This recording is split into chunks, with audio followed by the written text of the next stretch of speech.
Today, we're not breaking down a book or an article or some huge data set. Nope. We are going to deconstruct a single word. A word that honestly works less like a piece of poetry and more like an explosion. Let's get into it. So the poem begins, but not with a word. It begins with this, a blank space. It's this uncomfortable, kind of aggressive silence right before the impact. And then, bam, there it is. It's an assault. It's an indictment. This is Gavin Ewart's poem, The Lover Writes a One-Word Poem. And get this, it doesn't try to charm you. It points a finger right at you. One syllable, one weapon.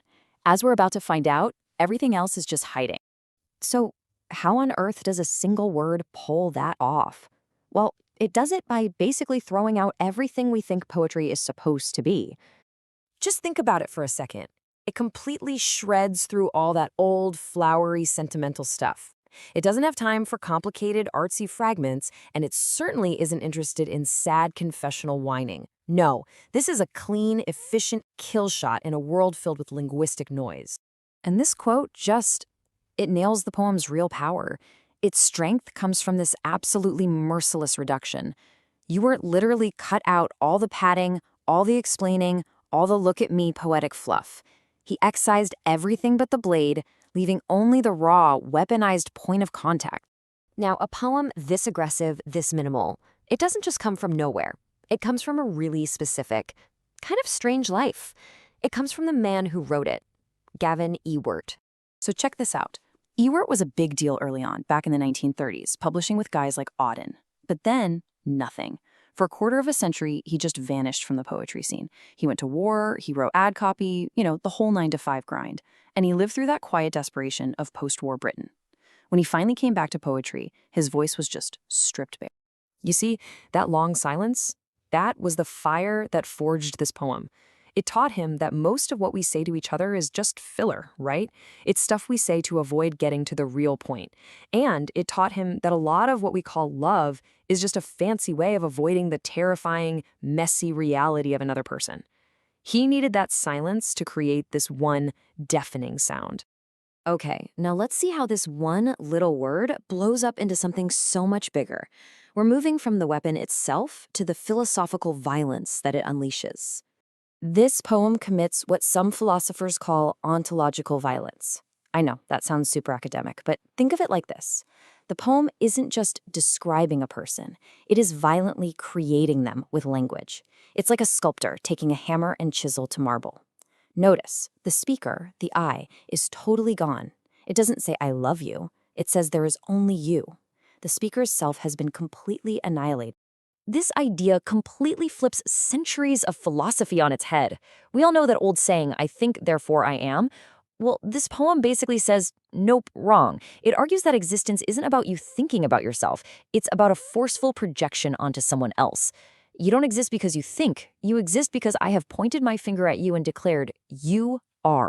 And psychologically, this is downright terrifying. It's what some psychoanalysts call an eruption of the real. That raw, chimal part of us that our polite language usually keeps buried. It's the part that just screams to be seen with no manners at all. And that exclamation point, that isn't punctuation. It's a scream.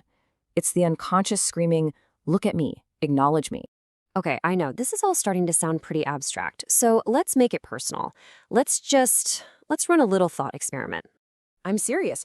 Just imagine it. For one whole day, you get rid of all the filler. Every single conversation you have is boiled down to this one direct, unfiltered point of contact. What do you think happens? Well, first, all the social stuff just evaporates. No more, how are you? Or nice weather we're having. It's gone. Then raw emotion takes over. Saying you to the person making your coffee is an accusation. Saying you to your partner is pure seduction. There's no middle ground. By the end of the day, you've either made a connection so deep it's scary, or you are in an all-out war, because you've just discovered that most of our relationships are held together by all the things we don't say. And that leads us to a really dangerous, unsettling thought. To be truly, authentically present with another human being, it requires you to risk the complete and total destruction of your social self. It takes a terrifying amount of courage. So, we've seen the poem as a weapon. We've seen it as a philosophical bombshell. But believe it or not, there are even more radical ways to read it. Let's look at the final, most shocking interpretations. So one reading is that the poem is a kind of modern-day magic. In old myths and legends, if you knew something's true name, you had power over it. Well, Ewart just updated that for a world that doesn't believe in spells. By just saying you, the lover isn't just talking to the beloved. They're capturing them, defining them, controlling them in a single breath. It's becoming one through total domination. And that leads us to two final, absolutely extreme possibilities. First, is this poem a murder weapon? Did the lover literally kill the beloved with language, crushing their entire being down into a single pronoun, and this poem is the only piece of evidence left at the scene of the crime? Or what if it's not a lover at all? What if this is God's final word to all of humanity? After all the holy books, all the prophets, all the miracles failed, a disappointed God just points at creation and delivers the one-word final judgment, yeah. You see, the poem isn't over. It doesn't just end because we've stopped talking about it. It's waiting. It is pointed, right now, directly at you. And that's not a metaphor. It's not a symbol. You, here, now, addressed, with nowhere to run. The only question left is, what are you going to do about it?